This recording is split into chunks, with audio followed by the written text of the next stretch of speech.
গোলাঘাটতনো বজাৰতনো কি আছে আৰু মই গোলাঘাটত যি দেখিলোঁ যে গোলাঘাটৰ বজাৰত মই দেখিছোঁ যে যি পাইকাৰী যিবোৰ আছে আৰু তাৰ তুলনাত যিসমূহ খুচুৰা তাৰতম্যটো বেছি আছে। কাৰণ আমি জনাত যে যিসমূহ পাইকাৰী ৰেটতকৈ হয়তো বেছি দূৰত্ব যদি বেছি হয় সৰ্বাধিক 2 টকাকৈ হ'ব লাগে। কিন্তু তাৰে বিপৰীতে দেখিছোঁ ইয়াতে অকণমান মানে বেছিকৈ লৈ আছে।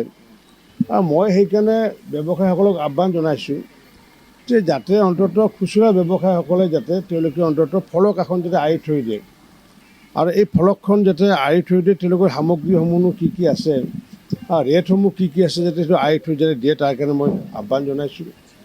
আৰু মই আমাৰ গোলাঘাট জিলাৰ লগতে সমগ্ৰ অসমৰ ৰাইজকো মই আহ্বান জনাইছোঁ যে যাতে তেওঁলোকেও যাতে ফলকসমূহ যাতে চায়। কাৰণ কিয় বাধ্যতামূলকভাৱে তেওঁলোকে ফলক লগাব লাগে আৰু যদি ফলক যদি তেওঁলোকে নলগায় তেতিয়াহ'লে তেওঁলোকে আমাৰ যি জিলা প্ৰশাসন আছে বা আমাৰ যি ফুড এণ্ড চিভিল ছাপ্লাই বিভাগ আছে এই বিভাগত যাতে তেওঁলোকে যাতে কমপ্লেইন কৰে। কাৰণ ৰাইজে যদি কমপ্লেইন নকৰে তেতিয়াহ'লে আমি অকল আমাৰ যি টাস্ক ফ'ৰ্চ যি আছে টাস্ক ফ'ৰ্চৰ জৰিয়তে আমি এইবোৰ মানে সমস্যা সমাধান কৰাটো সম্ভৱ নহয়। কাৰণ আইনগতভাৱে জিলা আয়ুক্তৰ যি টাস্ক ফ'ৰ্চ সেই টাস্ক ফ'ৰ্চে আইনগতভাৱে তেওঁলোকৰ কোনো বিধি নাই যে টাস্ক ফ'ৰ্চে বজাৰত গৈ পেলাই কণ্ট্ৰল কৰিব পাৰিব। গতিকে সেইকাৰণে আমি ৰাইজকো আহ্বান জনাইছোঁ যে আমাৰ ৰাইজলৈ সহযোগ যাতে কৰে। যে উদাহৰণস্বৰূপে আমি দেখিছোঁ যে এম আৰ পি লিখা থাকে কিন্তু মানুহে ভাবে MRP মানে ভাবে যে এইটো মানে একেবাৰে মানে ফিক্সড ৰেট। তেনেকুৱা উদাহৰণ যদি কওঁ মই যে কন্যকাৰ যিটো সৰিয়হৰ তেলটো পায় তেজপুৰতো পায় আৰু দিল্লীতো পায়। এতিয়া দিল্লীত যিটো পায় দাম সেইটো MRPৰ ওপৰত হ'ব নোৱাৰে, কিন্তু অসমত যিটো পায় MRPতকৈ বহুত তলত থাকে। গতিকে MRP থাকিলেও আমি আচলতে বাৰ্গেনিং কৰিব লাগে, কিন্তু বাৰ্গেনিংটো নকৰে। ইয়াতে দেখিছোঁ মই আলুৰ ক্ষেত্ৰত দেখিছোঁ গোলাঘাটত যে হ'লচেল মাৰ্কেটত আমি প্ৰায় 30 টকাকৈ বিক্ৰী কৰে।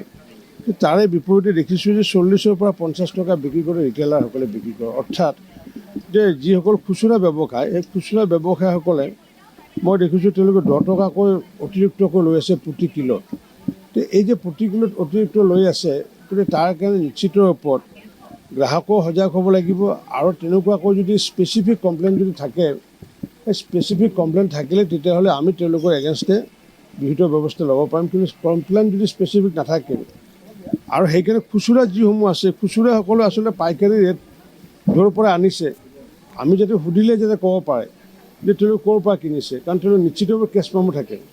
গতিকে আমাৰ গ্ৰাহকসকলে যদি কয় যে আপুনি যে পাইকাৰী আনিলে ক'ৰ পৰা আনিলে আৰু প্ৰতি কুইণ্টলত কিমানকৈ আনিলে, তেওঁ যদি দেখায় যে 30 টকাকৈ আনিছে অনাৰ পিছত তেওঁক যদি আমি যদি কওঁ যে আপুনি 30 টকা অনাৰ পিছত 10 টকা বেছি কেলৈ ল'ব।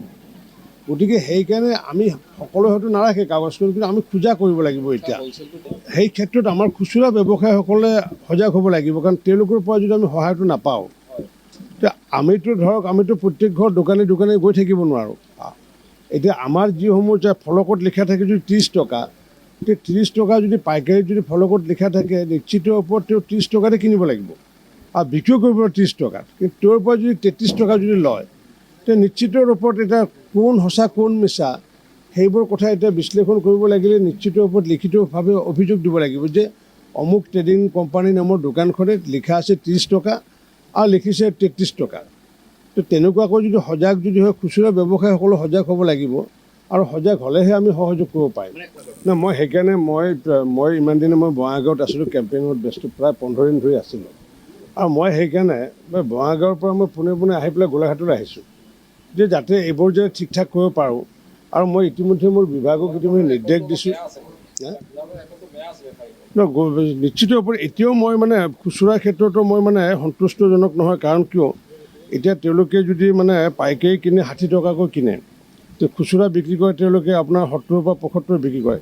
কিন্তু দাইলৰ ক্ষেত্ৰত দেখিছোঁ দাইলটো ঠিকেই আছে, কাৰণ কিয় 90 টকা বা 95 টকা আমাৰ যি মগু দাইলটো আছে সেইটো 100 টকা 110 টকা, আৰু ঠিক তেনেকুৱা মুগ দাইলটো 100 টকাৰ পৰা 110 টকা, আৰু মচুৰ দাইলটোৰ 115 পৰা 120। এইটো মোক বিভাগে আগতে জনাইছিলে।